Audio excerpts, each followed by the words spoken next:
Israel just lost Tel Aviv. Not a neighborhood. Not a district. The entire city.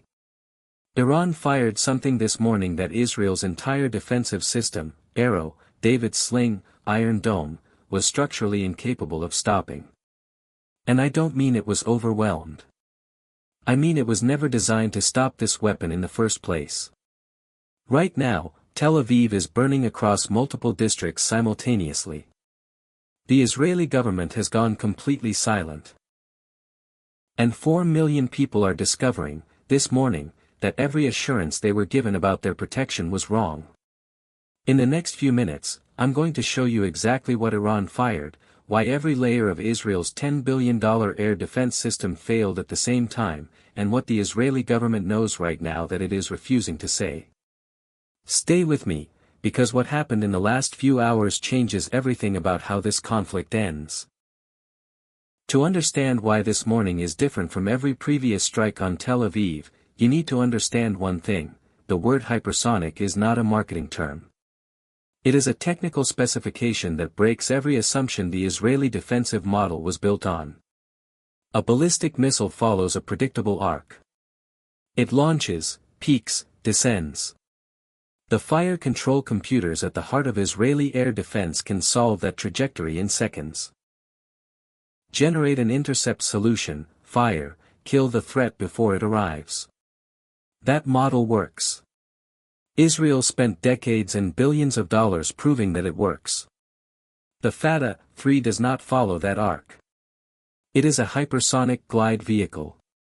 It launches to altitude, then transitions, shifting into a maneuvering glide profile that lets it change its approach angle, alter its terminal path, and arrive from a direction and altitude that the intercept solution computed 90 seconds earlier no longer predicts. And it does all of that at between Mach 8 and Mach 15. At those speeds, the window between radar detection and impact is not 90 seconds, the baseline the entire Israeli civil defense model was built around.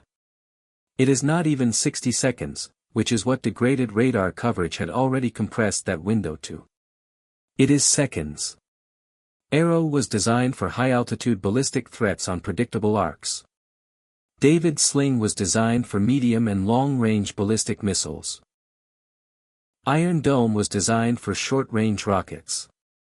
None of them were designed for a maneuvering glide vehicle arriving at hypersonic speed in terminal phase. The layered system is a layered system against the old threat environment. The Fatah-3 is the new one. Here is what Iran changed this morning that it has never done before.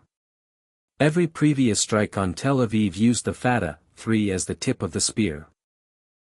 1 or 2 hypersonic rounds to punch through the upper-tier interceptors, clearing a path for the conventional ballistic missiles following behind. The defensive system had to make a choice: spend interceptors on the hypersonic rounds, or hold them back for the larger conventional salvo behind. Either way, Iran got missiles through. This morning, Iran reversed that logic entirely. The Fatah-3 rounds were not the tip of the spear. They were the spear. A sustained, sequential barrage of hypersonic glide vehicles, fired at intervals specifically calculated to keep Israel's defensive system in continuous engagement mode, with no recovery window between impacts. A defensive system that fires its last interceptors at the first round in the barrage has fewer for the second. Fewer still for the third. After 40 minutes of sustained hypersonic barrage against an interceptor stockpile already at its lowest level since this conflict began, the city was no longer being protected by a system. It was being protected by whatever happened to be left. This morning, what was left was not enough. Let me talk about what a sustained hypersonic barrage on a city of 4 million people actually produces on the ground, because the weapons analysis and the human reality are inseparable right now. Tel Aviv's emergency infrastructure, fire services, ambulances, hospital emergency departments, has been operating under sustained pressure for weeks. Every previous strike added load without breaking capacity. The infrastructure bent. It did not break.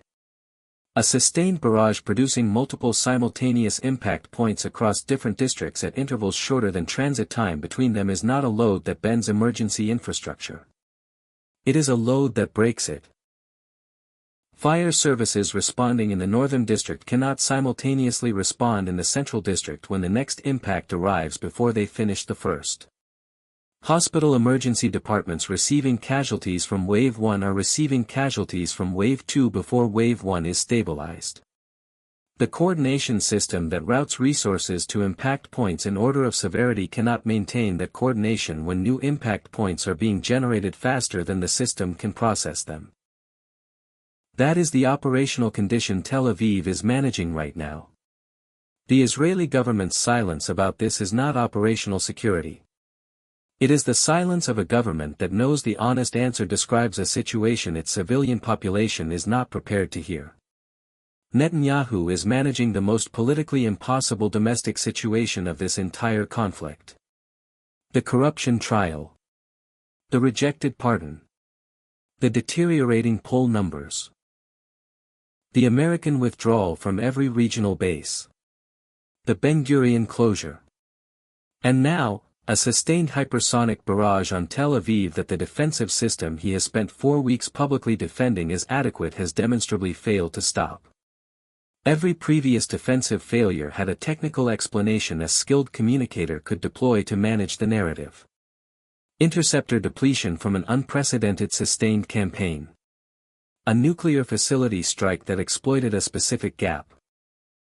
A dual city strike that exceeded combined system capacity. Each failure had a frame.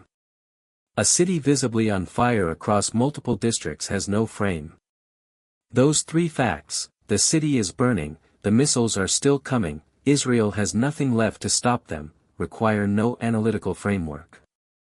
They are visible from the rooftops of every building in Tel Aviv that is not itself on fire. The question that this barrage leaves hanging over this conflict is the same question the entire escalation sequence since February 28 has been building toward. At what point does a government, watching its largest city set on fire by weapons it cannot stop, publicly acknowledge that the military campaign it launched cannot achieve the objectives it defined as victory on day one? Not the military question of whether to continue. The political question of whether a government that told 4 million people the system would protect them, and watched that system fail in real time, can continue to govern on the terms it has been governing on. That question does not have a comfortable answer. And the fires still burning across Tel Aviv this morning are the most visible proof yet that the time to avoid answering it has run out. Iran didn't just fire hypersonic missiles at Tel Aviv this morning. It fired them as the entire strike package, a deliberate calculation about exactly how much interceptor capacity Israel had left before it fired the first round. That tells you something important about what Iranian intelligence assessed before this barrage began.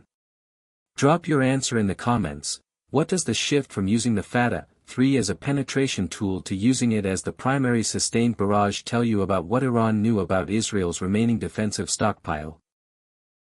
Subscribe and like if you want to stay with this. I'll see you in the next one.